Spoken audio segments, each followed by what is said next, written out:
১০২ মন ইলিশ নিয়ে আলিপুর মৎস্য অবতরণ কেন্দ্রে এসেছে একটি মাছ ধরা ট্রলার। শুক্রবার ২০ সেপ্টেম্বর সকালে এসব মাছ আলিপুরের মেসার্স কামাল ফিশ নামের একটি মৎস্য আড়তে নিয়ে আসা হয়।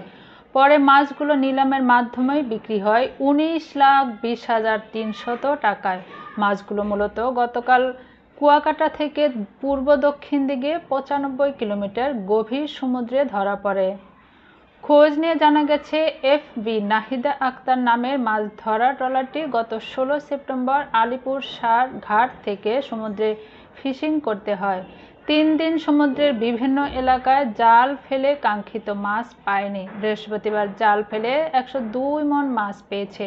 মাছগুলো আলিপুর মৎস্য অবতরণ কেন্দ্রে নিয়ে এসে ৩টি সাইজে আলাদা করা হয়। তবে মাছের সাইজ ছোট হয় দাম কম পেয়েছে।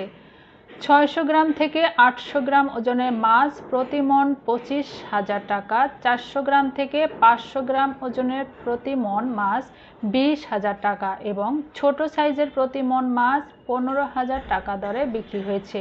অন্যান্য বিভিন্ন প্রজাতির মাছ ৩ লাখ টাকা বিক্রি হয়েছে। সব মিলিয়ে ১৯,২০,৩০০ টাকা হয়েছে। এফবি নাহিদা আক্তার ট্রলারের মালিক আব্দুল মন্নান ব্যাপারী বলেন, অনেক দিন ধরে সাগরে খুব কম মাছ ধরা পড়ছে। আমাদের লোকসান গুনতে হচ্ছিল। এই মাছ বিক্রি করে আগের লোকসান কিছুটা কাটিয়ে উঠতে পারব।